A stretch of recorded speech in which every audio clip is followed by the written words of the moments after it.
Hello, welcome to my channel. My name is Dana.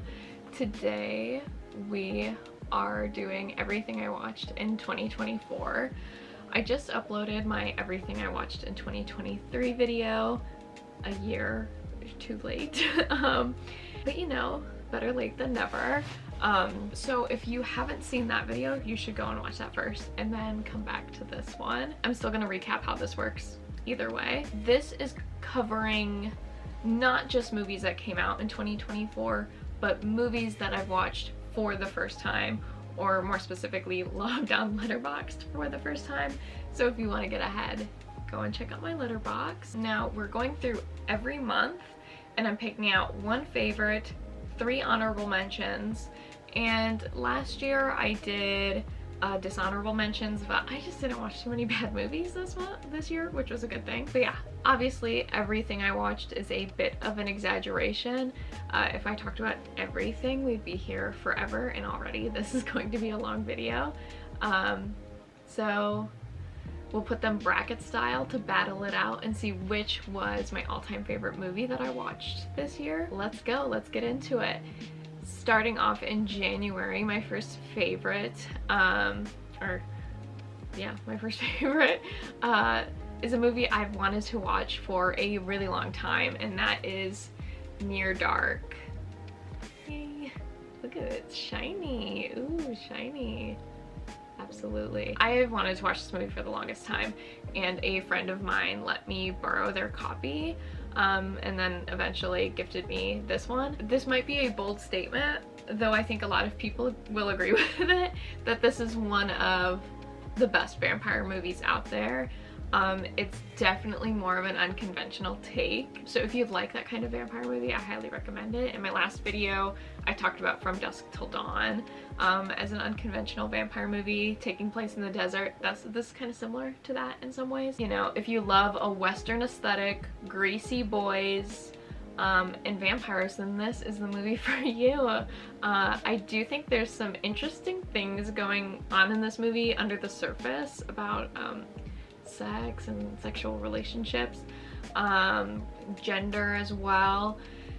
It's a lot to unpack, so like check out my Letterboxd review. And even still, I'm just kind of throwing ideas out there, but I think like it's something to look into. Definitely check it out. Great movie if you can get your hands on a copy. Good luck. So moving into my honorable mentions for January, we have Shock Treatment, UHF, which is on behind me, UHF, and Invaders from Mars. Not the original movie from the 50s, but the Tobe Hooper remake. Shock Treatment is the lesser known Rocky Horror Picture Show sequel. Yeah, that's right, Rocky Horror Picture Show has a sequel, and it's this movie, Shock Treatment. Honestly, this movie doesn't make a lot of sense, but it's so much fun. It's such a fun movie. There's some earworm songs. Like, are there as many heavy hitters as Rocky Horror Picture Show? No, but Bitchin' in the Kitchen will get stuck in your head. I think at this point I know most of the words. It slaps. UHF. Okay, I've had this VHS copy probably since 2019, and it has just been sitting on my shelf and I haven't watched it. Why? I wanted to watch it with a friend. The pandemic happened. We were gonna, you know, make a date to hang out and watch it. It just never worked out. This is adult life. I hate that for me. I finally ended up watching it, and I was bummed that I hadn't watched it sooner. I think it would have been a huge inspiration to me during my thesis. So that's a real shame, but I'm glad that I've seen it now. If you love Weird Al, you must watch UHF. As I mentioned, the last honorable mention is Invaders from Mars. This is not a well-loved movie, unfortunately, but I think it's a great like gateway horror movie for kids. Like, it's a very kid-friendly horror movie. As I said, it's an 80s remake of a 50s sci-fi movie, which usually means there's gonna be graphic practical effects, but no, this is much more of a love letter to 50s horror, where you have things like The Thing or The Fly or even The Blob. Those 80s remakes are way more graphic, and I think they improve on the original source material.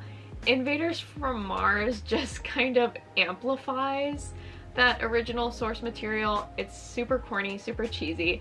I really liked it. Like I said, this is a perfect kid-friendly horror flick. It just has that element to it where it's like, this could all be a kid's dream. I think the movie kind of makes it that way in the end, but yeah, it's just a lot of fun. My favorite first time watch of February was Raising Arizona.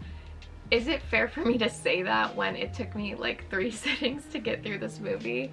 I fell asleep during the third watch. I just think it's one of the best Coen Brothers movies I've seen.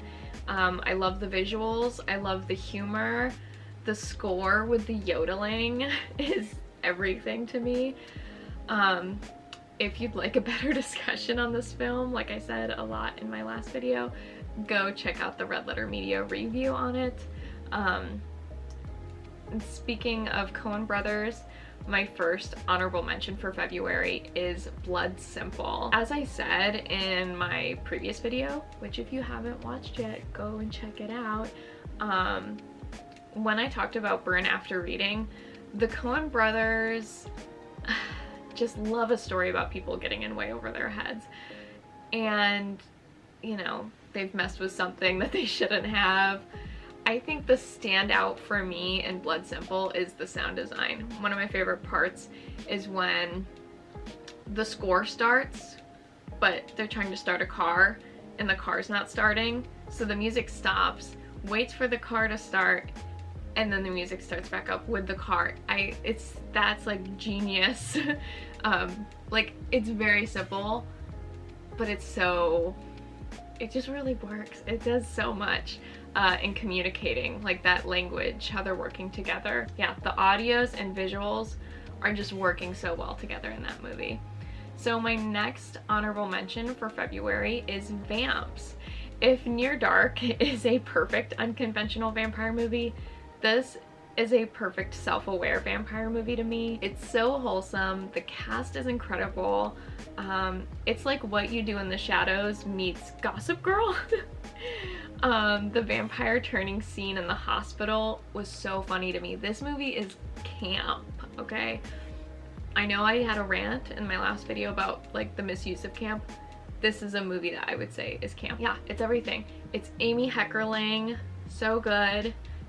So good. I mean, yeah, What We Do in the Shadows meets Gossip Girl. You should go check out Vamp. All right, my last honorable mention for February is Hatchet for a Honeymoon. This is a fun little case. Yeah, different front and back cover. We love that. This movie is interesting and I think notable that it's a big influence on American Psycho. Like, there are scenes pulled straight out of this movie that are kind of done again in American Psycho that are way more famous for being an American Psycho. You can clearly see what scenes influenced the movie. I honestly think this might be my favorite Mario Bava film. I've seen Black Sabbath, kind of a close second. I don't know, Blood and Black Lace just didn't do it for me, despite I think like that's probably the one most people have seen. But yeah, I think if you like American Psycho, you should definitely check out Hatchet for a Honeymoon. So for March, I honestly only watched 4 movies. It was seriously slim pickings, so obviously all of those movies I watched I'm going to discuss right now.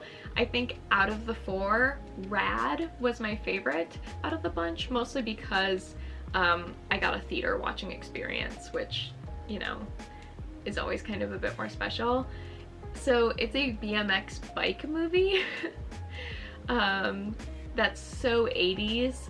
I mean, there's a prom scene where they're dancing with the bikes. If I was at that prom, I'd be so pissed off. It's ridiculous, and the soundtrack is so 80s. It's got Sparks on it, and probably the most notable song is Send Me an Angel. it was on repeat in my head this whole month.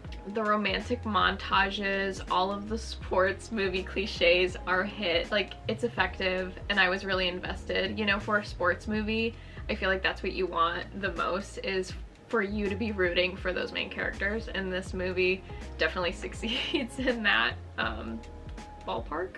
Yeah.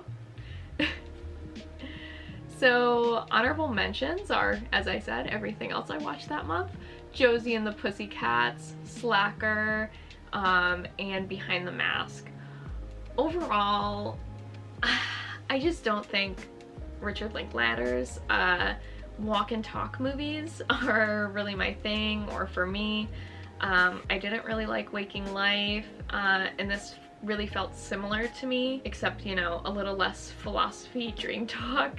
Though later in this video there is a Linklater walk and talk movie that I think works really well.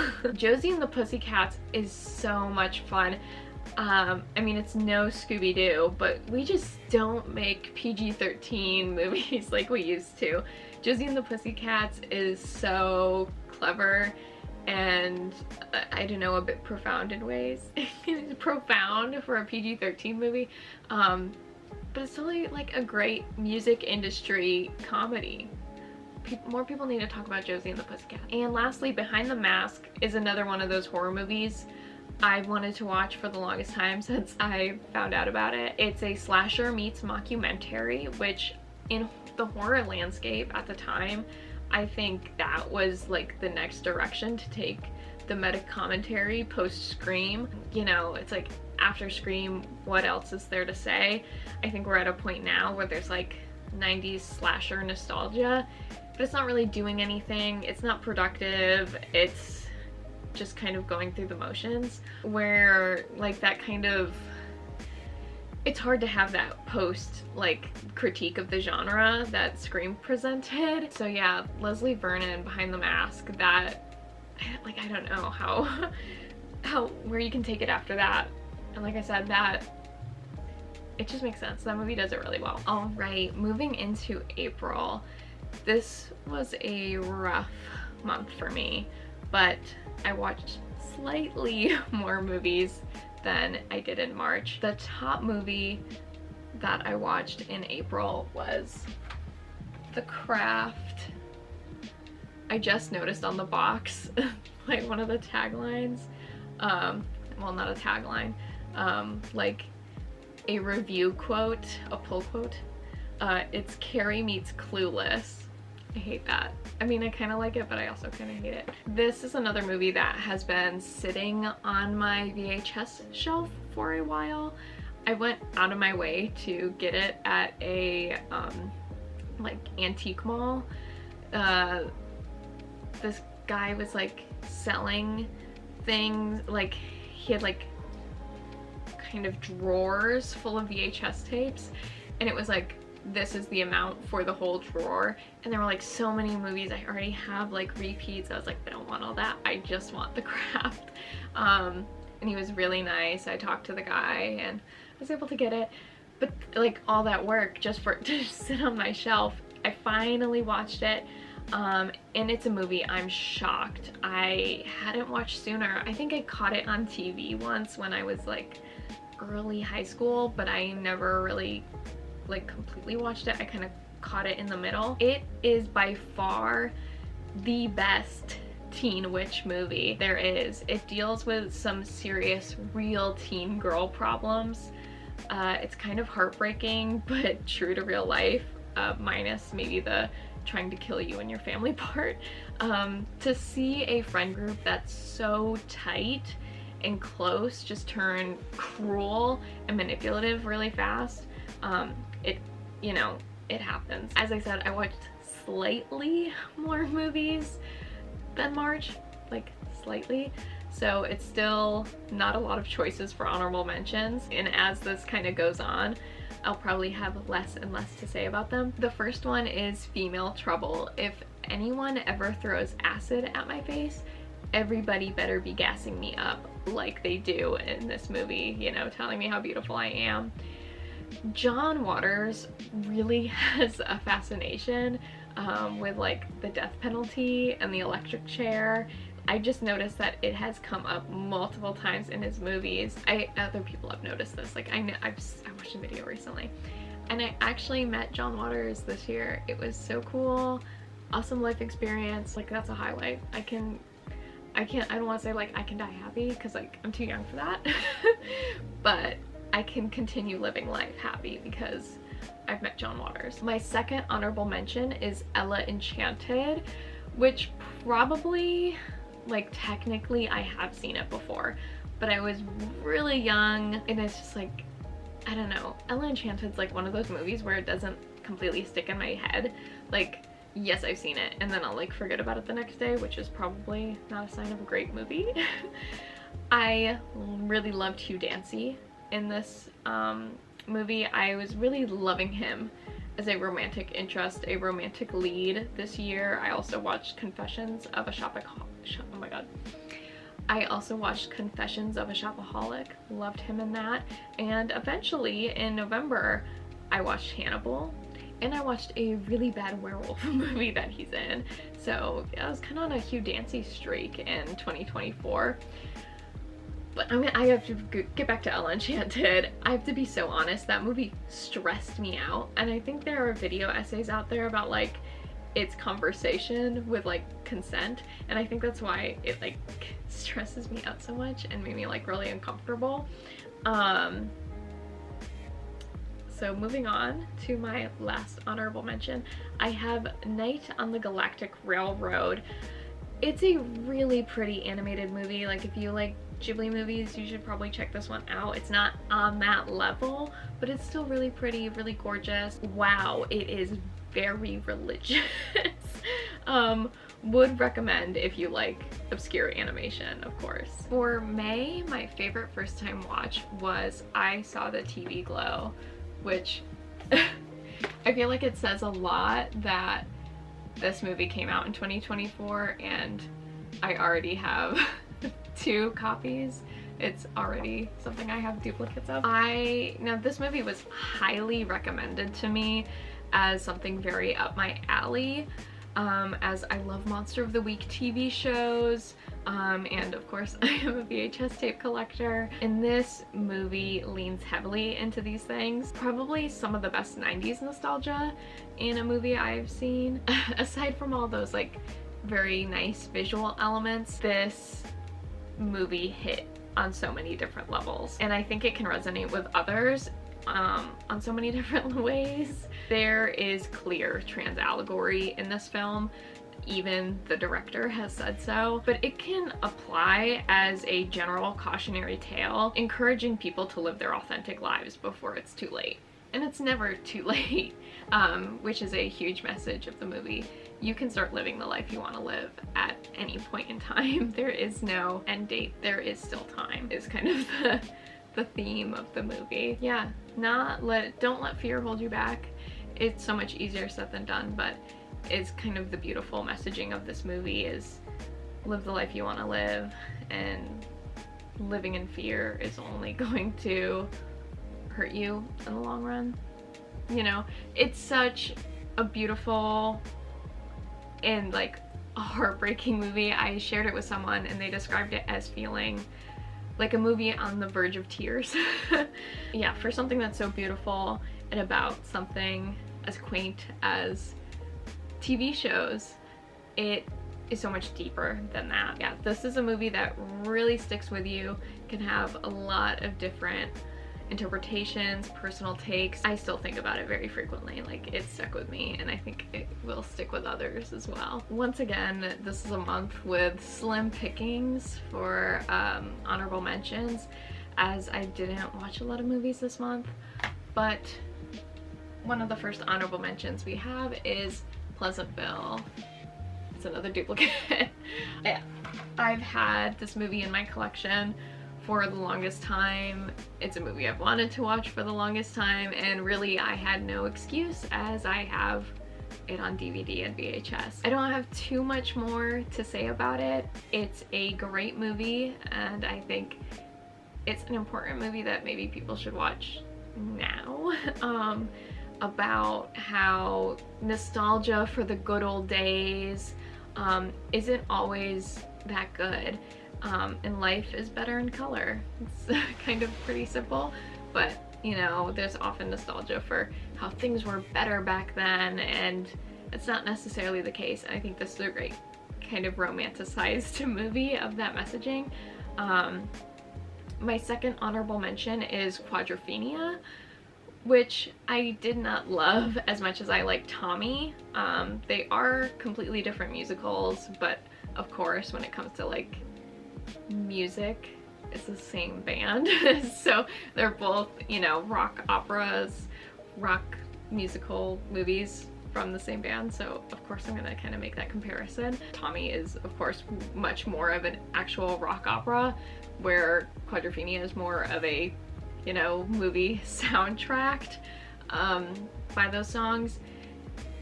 I don't know, it just didn't hit for me. My last honorable mention for May is The Outsiders, which is kind of cheating. I have seen this movie before. This is one of those movies I had to read for middle school class. I think most people have to read this book and then you watch the movie in class. Yeah, I just remember like this was one of those movies where everyone was talking about at recess which one of the outsiders they were into and all that stuff. I think at the time I was a soda pop girly. Now I would say I'm much more feeling 2-bit, feeling that Emilio Estevez energy.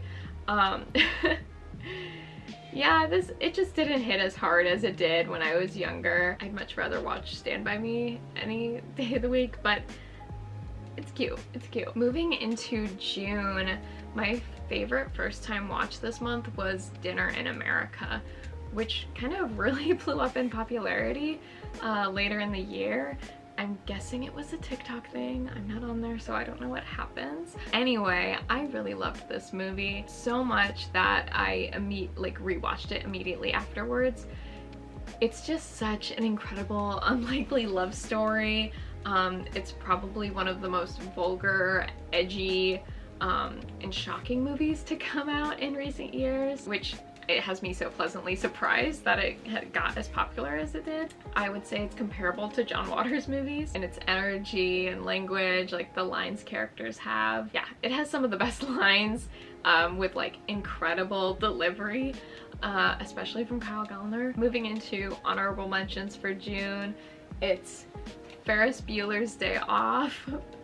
One of those movies where it's like, girl, how have you not seen this before? Like, this is an 80s classic. I feel like Ferris Bueller's Day Off, honestly, I would say it's a near perfect teen movie. It feels a lot different from most. Like, I feel like comparing it to any other of John Hughes' movies, it just has a different feeling to it, a different energy. I feel like to back up my claim of it being a near perfect teen movie is that it kind of shows in the proof of how influential it is. I kind of wasn't aware, because I hadn't seen it before, how much media actually really pulls from Ferris Bueller's Day Off. Also, the soundtrack is incredible. There are some songs that slap in this movie. Now, my second honorable mention is River's Edge. I don't have too much to say about it. It has a crazy cast, and probably one of the most notable things about the movie is Crispin Glover's performance and his delivery. Just the way he says lines is crazy, but be warned, like, this is an incredibly dark story. My last honorable mention is Dirty Dancing, another Jennifer Grey movie and another 80s classic that it's like, girl, how haven't you seen this sooner? We've always had it on DVD. My mom has tried to get me to watch it for years, and I've just always kind of pushed it away. I kind of thought it was overrated. Of course, after finally watching it, I saw it on VHS and I was like, well, I have to pick it up because it's a classic for a reason. Like I said, I thought it was overhyped, but it lives up to the hype. No, Dirty Dancing is a great movie. The chemistry in this movie is really incredible. I believe it. There's strong character development. And yeah, June was really just my Jennifer Grey movie night, it seemed. The top movie I watched in July was Crimes of Passion. I've liked almost every Ken Russell film I've watched, and this one was just as great as the rest. An incredible cast. Kathleen Turner is giving the crying while putting on makeup that all the girlies live for. Put her in your fan edits, put her in your gift sets, please. She belongs there. I think the performance from Anthony Perkins is also incredible. It's up there with Norman Bates, which he's probably the most well known for at this point. It's just balls to the walls, unhinged. I think about him singing Get Happy frequently. This movie is incredibly stylish with that gorgeous neon lighting. For an erotic thriller, it actually has some heart to it, and it gets kind of heavy at times. It's really tackling the fantasy and roleplay aspect of sex, but also the reality that when there isn't clear and open communication, it can tear people apart. Now, for the 3 honorable mentions, these were tough choices because I actually finally got my movie watching mojo back, and I had a lot of choices to choose from. I'm gonna say Lisa Frankenstein first. It's a movie I wanted to see in theaters when it came out, but unfortunately I just totally missed the window of time. I was so happy that finally Diablo Cody had written another movie for the weird horror girlies.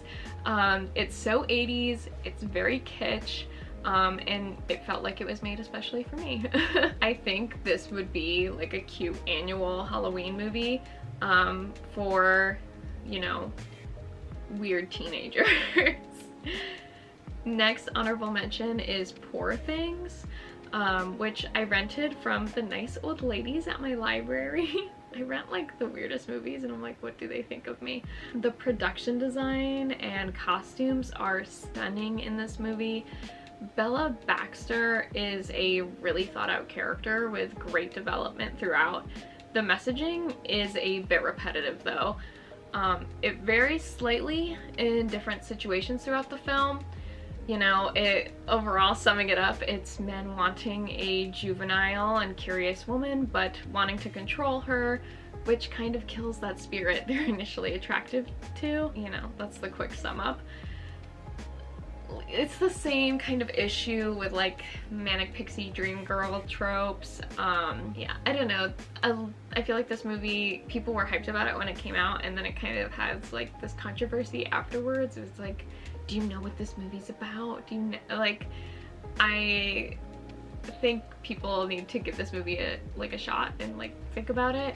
I do think it has its issues, but I think overall it has a good message. My last honorable mention for the month is Bob Roberts. Guys, if you watched my last video, you know I love Tim Robbins, and this is a movie directed by Tim Robbins. I watched this movie because I was informed by events that occurred in 2024, and I think people should watch this movie because of these events. As I said, this is a movie directed by the love of my life, Tim Robbins, and it's based on an SNL skit he was in. It's a mockumentary about a stock guy turned country singer kind of putting in his campaign to be elected for senator. I think that's what it is. I highly recommend that everyone watches it, and that's kind of all I'm gonna say about it. Tim Robbins is very against people kind of comparing it to real life situations that have occurred, but I still like this movie and The Dead Zone. I feel like people should really watch. So speaking of Tim Robbins, my favorite first time watch in August was The Hudsucker Proxy, another Coen Brothers movie, which, God, if you know me, I hate mixing Christmas with other months. that aren't December, and I would argue that The Hudsucker Proxy is a Christmas / New Year's movie. It kind of has this It's a Wonderful Life inspiration in it towards the end. This, like I said, is another Coen Brothers movie with Sam Raimi as the second unit director, so it's really good. I'd put it up there with Raising Arizona as one of the best Coen Brothers movies that I've seen so far. The circle motif throughout the movie is so nice. It's a gorgeous film with a clear vision. What else is there to say about it? You should watch The Hudsucker Proxy. My honorable mentions, I have Frankenweenie, Camp Nowhere, and Gentlemen Broncos. When I say Frankenweenie, I don't mean the feature-length stop-motion movie. I mean the original short film. The short, it just feels like quintessential Tim Burton.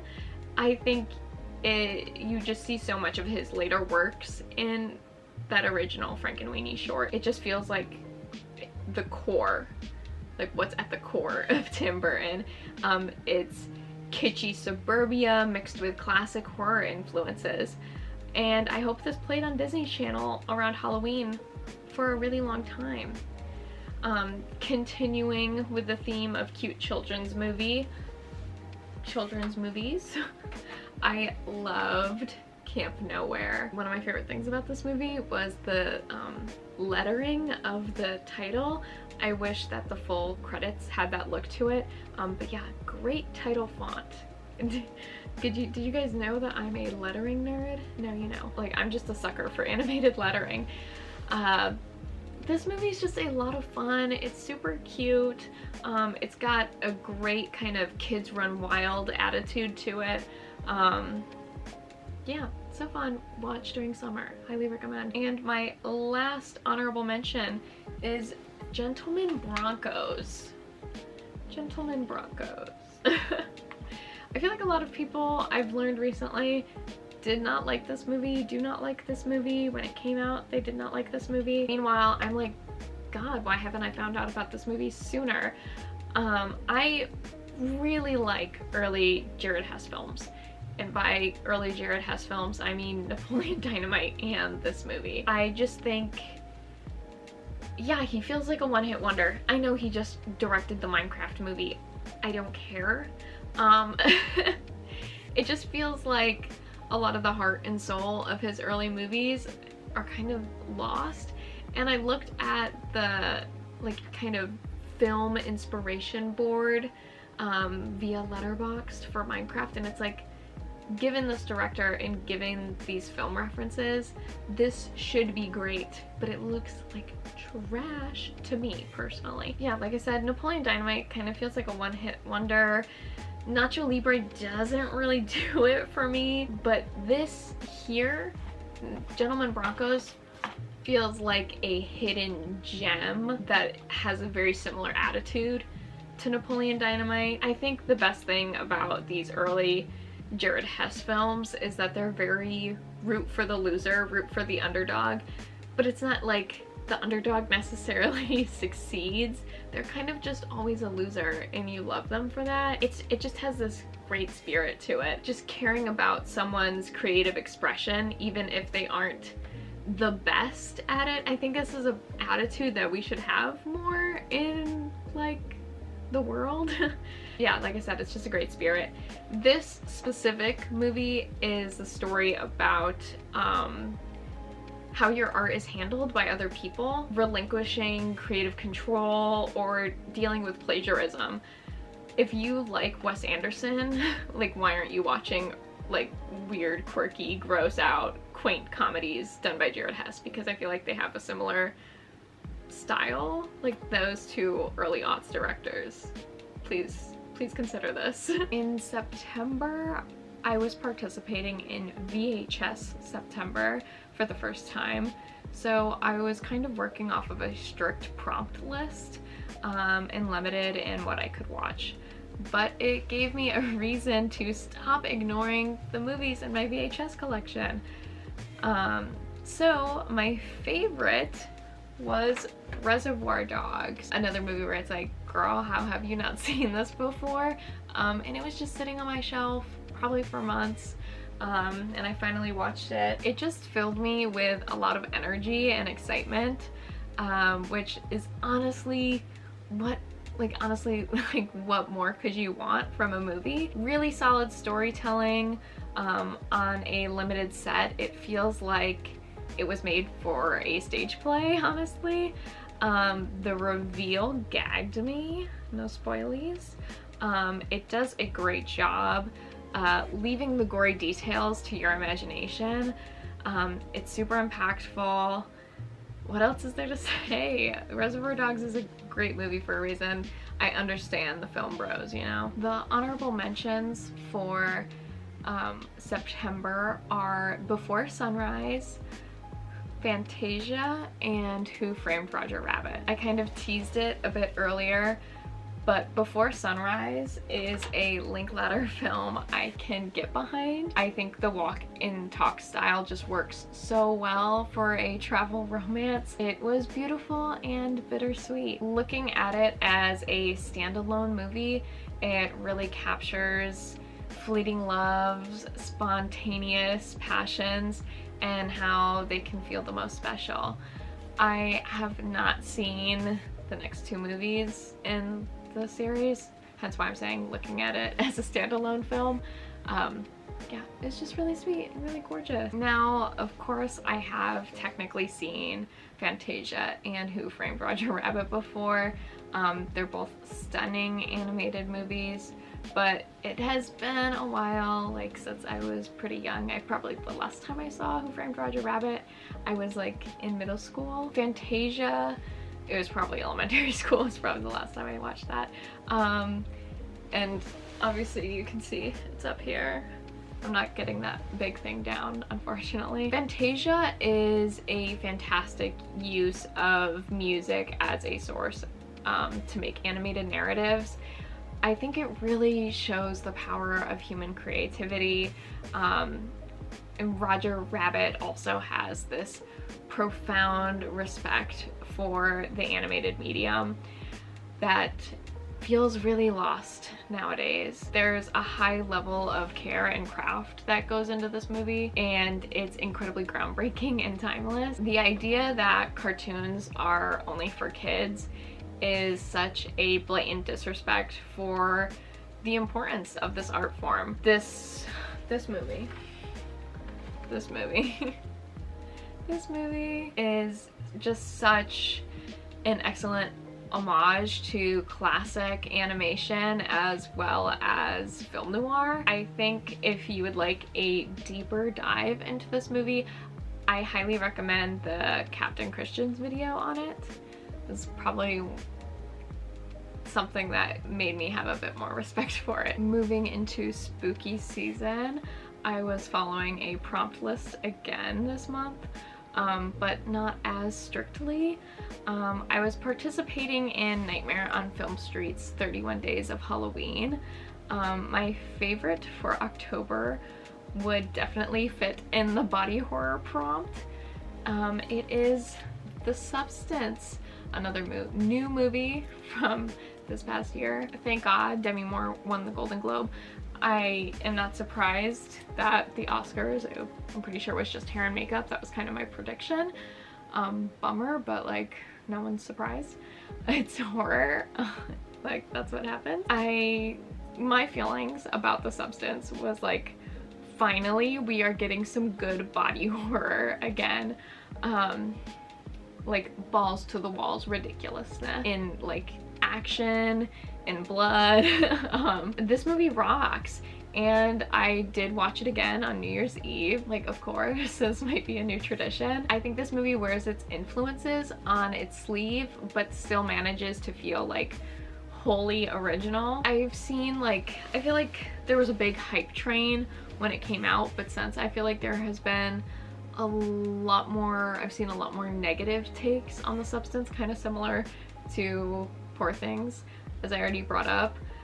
I personally am still like very pro Substance, and I feel like it becoming an all-out schlock and gore fest at the end, which was probably most people's least favorite part about the movie, I think that is like a huge fuck you to the mentality of elevated horror can't mix or is above campy and gross out horror. They are one. Horror is horror, and it's always been looked down upon, and yet some of the most iconic films are horror films. As I said, this movie kind of got the predicted award at the Academy Awards, and yet still the Academy has like a huge display in their museum for horror, so it's recognized as being an iconic genre, yet it's frequently looked down upon. Like, horror is a genre that has something to say no matter what, whether it's elevated or not. I haven't squirmed so much in my theater seat before, and this movie even made me gag a little, I'm not gonna lie. This is a win for the movie-going masses, in my opinion. My honorable mentions for this month are Peeping Tom, Rear Window, and Lady in White. I feel like Peeping Tom and Rear Window are very much in discussion with each other, though most of the time when people talk about Peeping Tom, they actually bring up Psycho as a point of comparison, or like they're more often talked about together. And I did kind of watch these two together, like as a double feature. Rear Window got me stressed out. Like, people aren't joking. Hitchcock is like the master crafter of tension. The characters are exceptionally tight, and really their relationship conflict is what drives the narrative forward. Hitchcock has a respect for his audience. In the Show Don't Tell, it was very successful. Peeping Tom, picking her up again. Peeping Tom was really gorgeous. It definitely had me doing more of a deep dive on Michael Powell. Go back to my last video for a brief October discussion on the Red Shoes. And I actually did have to perform emergency surgery on this VHS tape, which was a cool experience. Like, I love owning physical media. There was a piece of plastic inside of it. It's technically a little bit broken, but look, you can't really tell. It looks great, alright? It looks beautiful. And it's really interesting seeing like Janus Films logo on a VHS tape. Love that for me. Now, lastly is the Lady in White. Lady in White. I kind of already mentioned in this video, like a good like gateway horror for kids being Invaders to Mars, where that's a little campy. This is a little more eerie, dark fantasy. I think this is an underrated children's horror gem. It deals with some dark and heavy subject matter, though, warning, but it just has this really incredible atmosphere and whimsy throughout it. It feels like an adaptation of a non-existent Ray Bradbury novel mixed with Stephen King. It's just got like small town ghost story vibes. The colors are really a standout in this movie. Lots of rich oranges and blues, reds and greens. It really understands color theory. And there's also just like this permanent sunlight in spaces where it's like you can see the dust in the air, you know, like the sun is shining through the windows and you can see like dust in the air is what it looks like. Like there's always a fog machine on or something. It's gorgeous. The effects in this movie are dated. There are some like little goofy effects, but I think it's just part of the charm to me.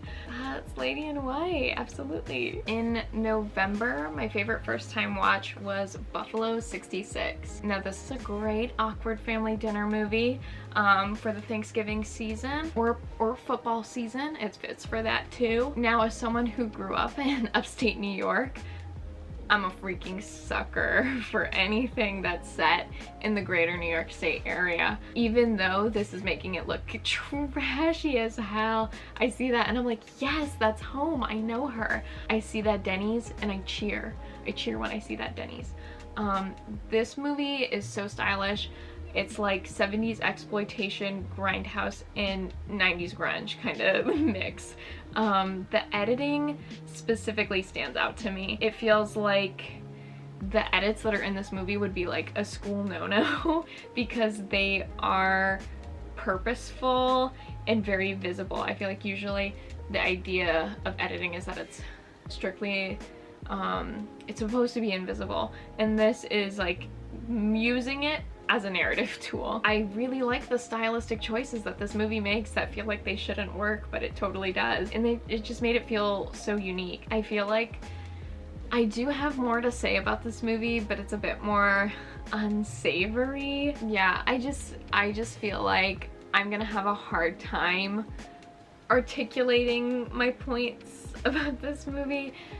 I think an obvious issue this movie has is pretty much that the relationship feels uncomfortable. It feels a little bit uncomfy, yet it's completely romanticized. Online, I see this movie in a lot of like Lana Del Rey type edits. Like, that's all I could find when I tried looking up this movie. It was just a lot of cutesy pictures of Christina Ricci, and I'm worried for people that that's their takeaway with this movie. I mean, like, I believe the relationship totally, but there's also just something about it where I think it is supposed to be unsavory, and I think it is supposed to leave you a little uncomfortable. Like, is this a genuine relationship, or is this a Stockholm Syndrome situation? Yeah, this is just rambly thoughts about it. I still really enjoyed this movie, and I still liked it a lot, but I don't love that that's like a popular romanticization of this movie. I don't know.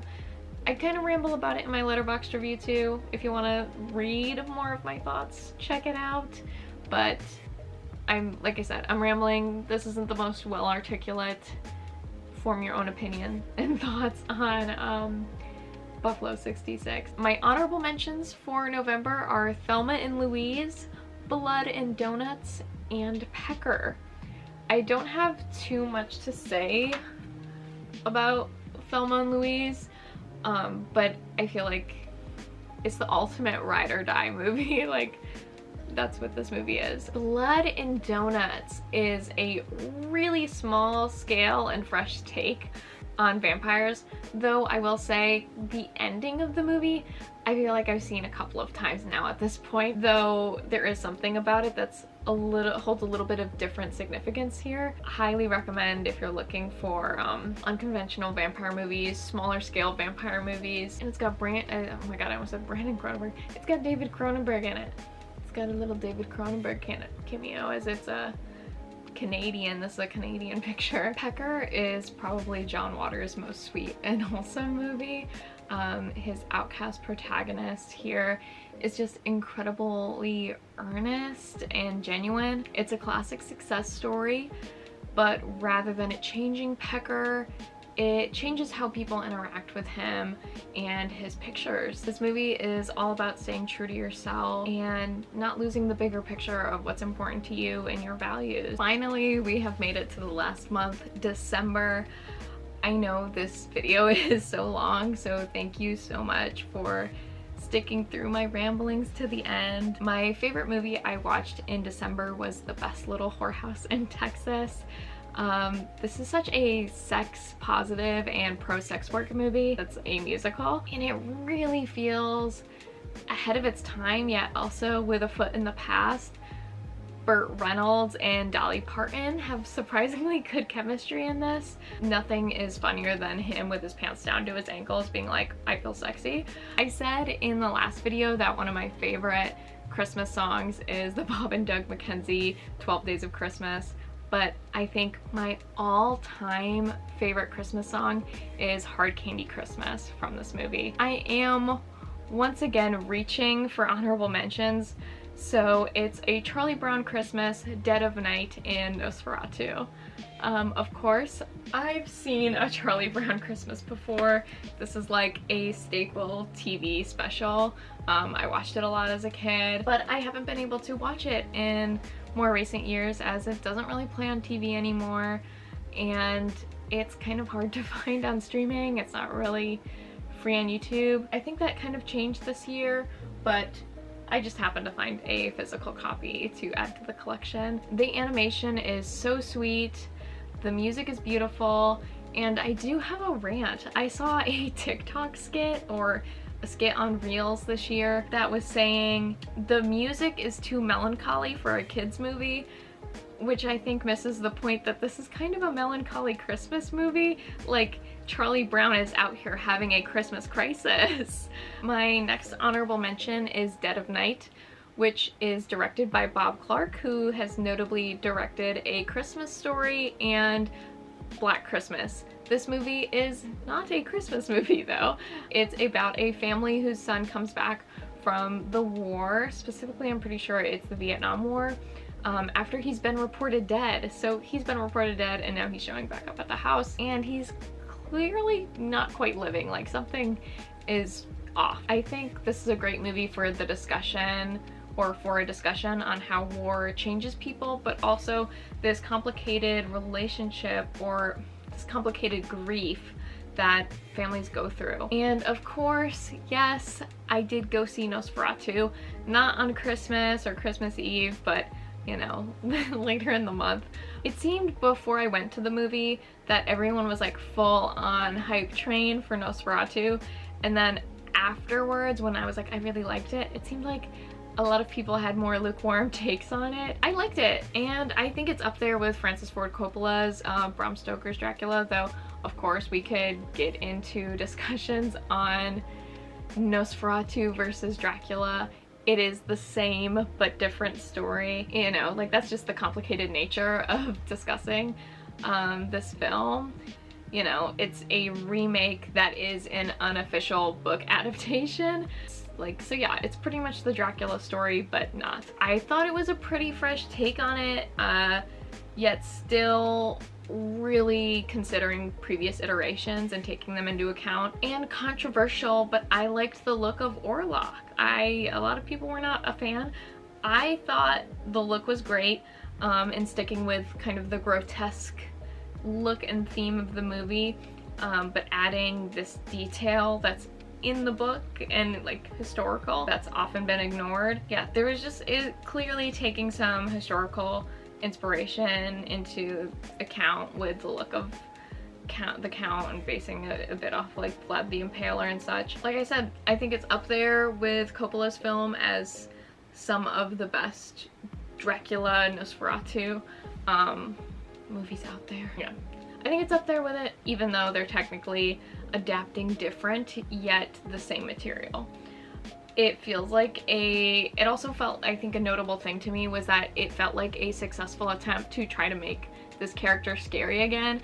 I don't think people have been like scared of Dracula in a long time, and this movie felt like it was really making the effort to make it creepy and scary again. And I think where most of the takes on the story is like repressed sexuality, I think this movie went more in the direction of like abusive relationships or creepy ex-boyfriends, like and a lot of focus on female bodily autonomy, which I really liked. All right, so to finish this off, we are going to go through my top movies for each month, bracket style, to figure out which is my favorite that I watched in 2024. So first up, we have Near Dark versus Raising Arizona. Two really different movies, though I think Raising Arizona is a lot of fun and great filmmaking. Near Dark just had a bigger impact on me. Like, I wanted to watch it for the longest time, and I finally watched it, and then I rewatched it again. Like, it was very exciting. And also, I have to point out, it did take me like 3 sittings to get through Raising Arizona. Like, yeah, I do think it's great, but it took me a hot minute. Next up is Rad versus The Craft. So not always, but usually, as we're already seeing here, horror is gonna win for me over other genres. I do have a bias. Sports movies just aren't as much my thing, though I did have an incredible time with the 80s attitude of Rad. The Craft is just a must-watch movie. Next up is a really tough one. We have I Saw the TV Glow versus Dinner in America. As you guys have already seen, I really liked I Saw the TV Glow. Like, it came out in 2024 and I already have 2 copies of it. like, these movies are neck and neck to me. They are some of my favorite movies that I watched this year. I loved I Saw the TV Glow. It just really hit, and I did rewatch it later in the year. But Dinner in America, I rewatched immediately afterwards, and I think that's the difference here. I still quote Dinner in America. I Saw the TV Glow is great, but it's a heavy watch. It's just a lot darker. Dinner in America is vulgar and in your face, but it's still incredibly sweet and funny, and it just won my heart over. Like, I love both of these movies, but if I was like offered both of them right now, it's like, which one would you rather watch? I'd pick Dinner in America. So next is Crimes of Passion versus The Hudsucker Proxy. This is another tough one. Like, I think technically out of the two, Hudsucker Proxy is probably the better movie, but Crimes of Passion is weird and just so, it has just this weird visual style to it that it just stuck with me a lot more. Next is Reservoir Dogs versus The Substance. Like, for me, it's no competition. I loved Reservoir Dogs. It was so good, but I'm more of a horror girl than action and crime. I just rewatched The Substance. It's incredible. It wins this round hands down. Buffalo 66 versus The Best Little Whorehouse in Texas. I just love my weird movies. I gotta go with Buffalo 66. Even though I have these conflicting feelings about it, it gives me so much to think about. Where Best Little Whorehouse, like, my favorite thing about it is a song that I can listen to without watching the movie. Okay, now it's time to go on to the next round of the bracket. We have Near Dark versus The Craft. I feel like this one is no competition here for me. Near Dark wins hands down. It's just too much fun. I'm a sucker for gross vampire Bill Paxton, which puts Near Dark up against Dinner in America for who will go to the final round. Now, I already said I think Dinner in America, I think Dinner in America is one of my top 3 for the year, which makes it pretty clear that it wins out here. It's a pro-weirdo movie, and I'm happy that it's caught on and so many people have embraced it. On the other side of the bracket, we have Crimes of Passion versus The Substance. Guys, I don't want to spoil it, but I think it's gonna be a Substance sweep here. It's just so strong of a movie. Crimes of Passion is a lot more trashy. It just doesn't have the same polish as The Substance, which means The Substance goes on up against Buffalo 66. Like I just said, this is in a movie with a trashy look. I feel like going up against high schlock yet incredible polish. No competition. Substance sweep, guys. I wish it was like this award season. Instead, it's me. I'm giving the award. I said Substance sweep. Oh, but now our final 2. We have Dinner in America versus The Substance. Though I love horror and I had a lot of fun with The Substance, I just gotta give it to Dinner in America as my top movie of 2024, guys. I'm surprised? I don't know. Are we surprised? Thank you so much for sitting through this. I hope you enjoyed it. I hope it was fun. I appreciate it. These videos are something I've wanted to make for the longest time. I've put off making for the longest time, but like I said at the start of this video, better late than never. I'm just happy to get through this. Please look out for the 2025 one. I will hopefully be making it on time this year. Yeah, and I hope to see you back here for that. Thank you so much. Have a good day. Bye bye.